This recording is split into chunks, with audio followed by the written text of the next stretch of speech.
Olá, geeks! Hoje eu estou aqui para mostrar a segunda parte da minha entrevista com o diretor Stephen Surjik, que foi o diretor de Umbrella Academy, que tem card aqui em cima falando sobre isso, mas hoje nós vamos falar da segunda temporada de The Witcher, uma das séries mais esperadas da Netflix. Então, se você não é inscrito no canal, já se inscreve aqui embaixo, não esquece de deixar o seu like, que ajuda bastante a gente aqui no canal, que esse vídeo vai começar!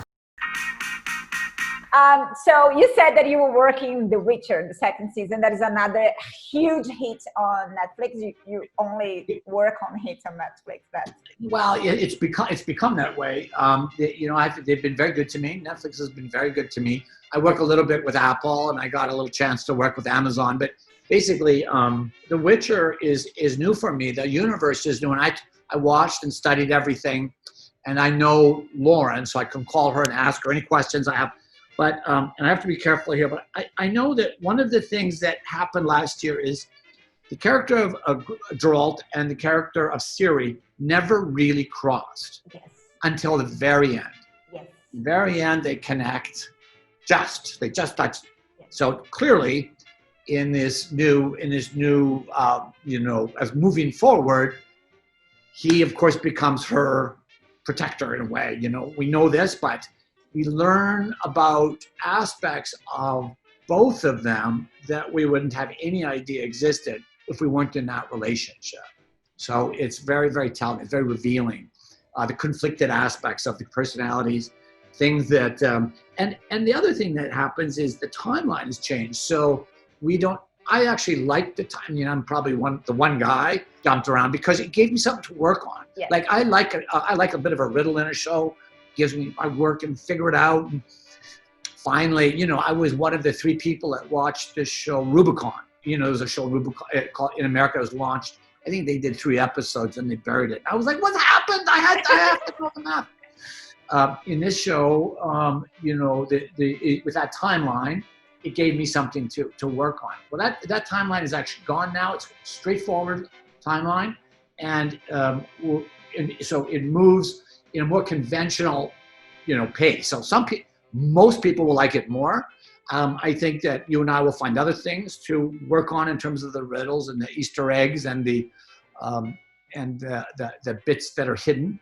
But it becomes a much more accessible show for most people. Yeah, because a lot of people complained that on social media about the timeline that they didn't understand and everything. I love it, but yeah, I think... And actually, I don't even know how you would have done it. I mean, if you know the books, it's impossible to kind of unpack that material without doing something that creative, because otherwise, how do you do it? I don't know. And it showed better, like, all the characters, because it's about Garrett. He's best person led, the principal person, but we have the other characters like Ciri, like Yennefer, like all of them, and they are really important to the whole plot.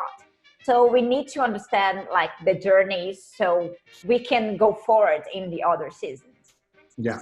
So do you think that now with the timeline more clear, do you think more people will enjoy the show and going to track them? I think they will. I hate to say this because I don't know. Like everything I say is the opposite. Like if I love a show, no one goes to see it. If I hate a show, it becomes super popular.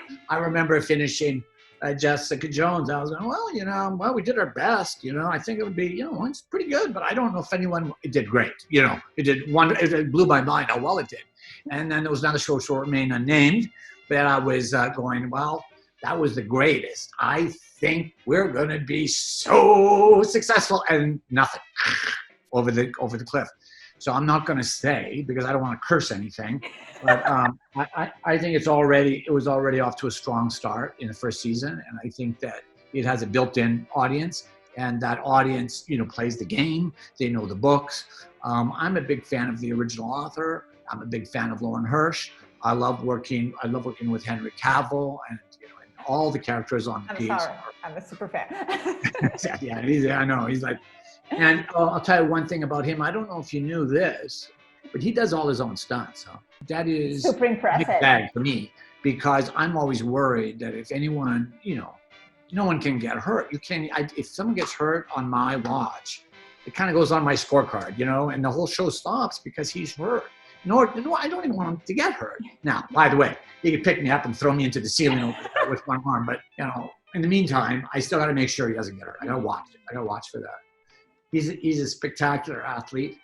He's nimble. He's smart. He understands all the material from sort of the early formative books right through to where it's going, and he's helpful with everything. Yeah, he's a super fan of the show, and he told that he was super glad to get the part because he was a super fan and everything. So I think make your life easier, right? To have like an actor who knows what is going on and everything. But let me just say that if a lead actor does their own stunts, it causes problems, challenges in the scheduling. Because normally what you do is like, okay, but he's going to get hit with a truck's going to hit him now.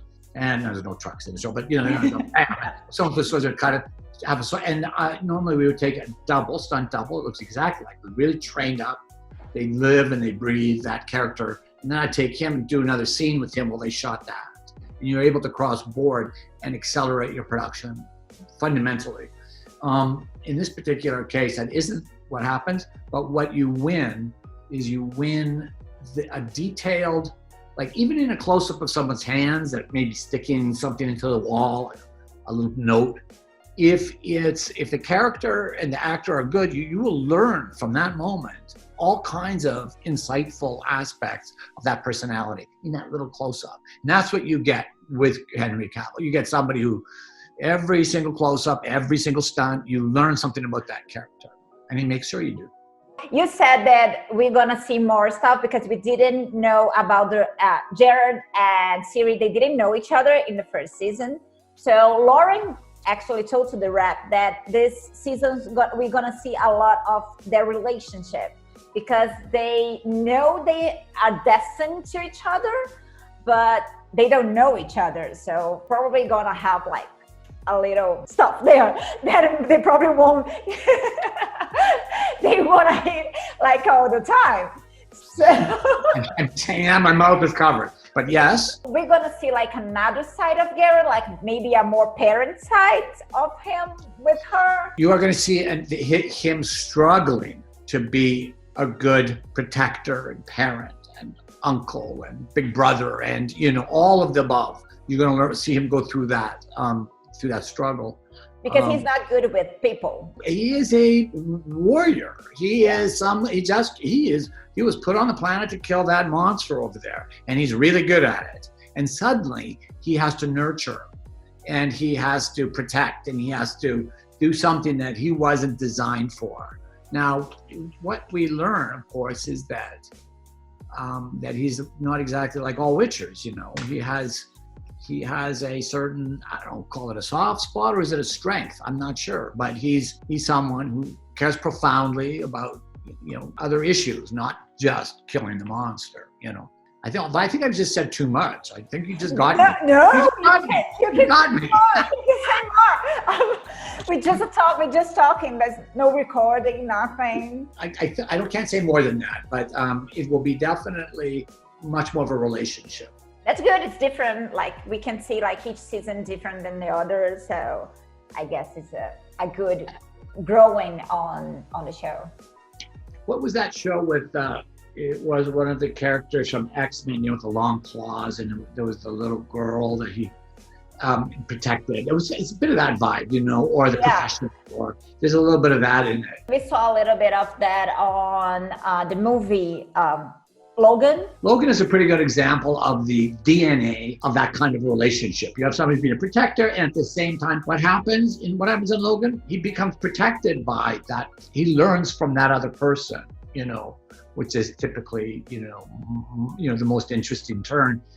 I, of course, don't deal with that part because I'm just early on in the piece, but I'm assuming that's going to happen. I'm just guessing.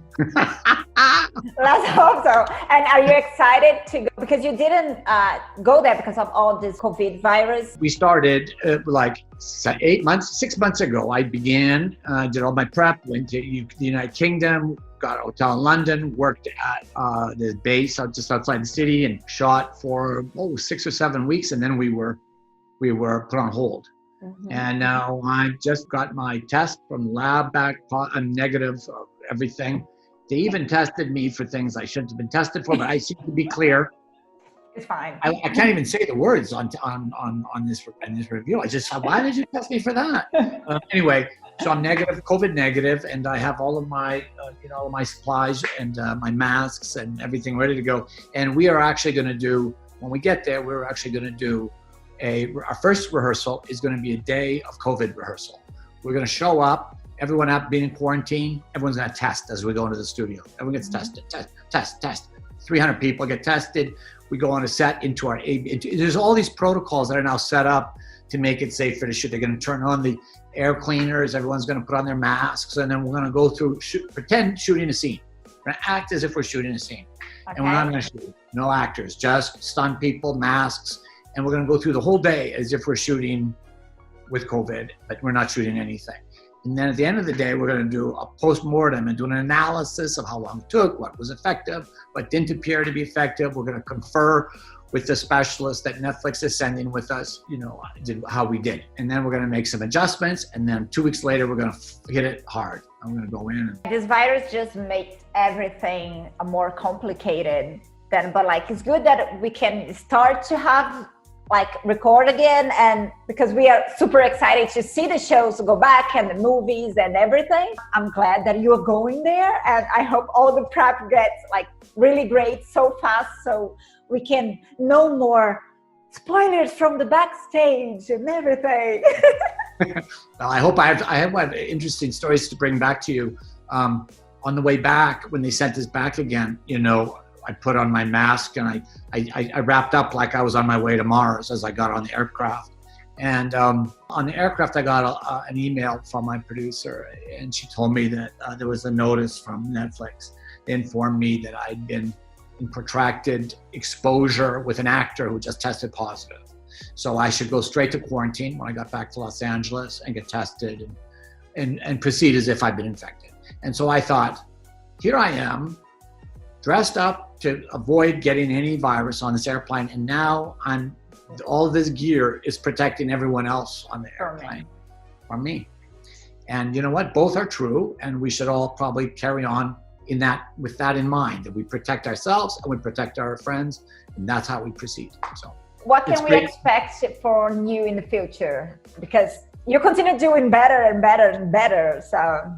I've been on a roll, and I've been really lucky the way the dice have been bouncing on the ground. And I think that I'm close to being a producing director on a show that's a crime show in New York. And I'm really excited by that because the group of people is they're really good, clear thinking, creative people. But we'll see what happens. And I don't want to curse these things, but we'll see how it all plays out. I would like to be a producer or director again. I did that for about 5 or 6 years, way back when. And it got a little bureaucratic, so I wanted to get back into directing and back into right onto the floor. And I've done that now, and I feel good about that. But I'd love to get into the larger, because as a producer director, you get to sort of formulate a little bit more where you put your resources. Like, do you put them into the action, or do you put it into the relationship, and how do you balance it? So I would like to do a little more of that. So we'll see how that goes. So we are super excited to see what you have now, like Umbrella Academy and The Witcher soon, and what you're gonna do in the future, because you always do amazing work. Hopefully we'll talk again soon when I get back from Witcher, and we can discuss what that is and where we're going with that. Yes, that's gonna be amazing. Thank you very much. Thank you so much for that. Espero que você tenha gostado dessa entrevista com o Stephen Surjik. Ele é um diretor incrível. Se você vê os episódios que ele faz, são sempre os mais maravilhosos de todas as séries dele. E como ele já falou, estou convidada para logo mais fazer mais uma entrevista com ele sobre um novo projeto. Estou ansiosíssima para saber sobre o que é. Então, se você curtiu, curte aqui embaixo. Não se esquece de se inscrever aqui no canal. Eu também estou no Facebook e no Instagram como Bia Contursi e no Twitter como Bia Contursi. Beijo!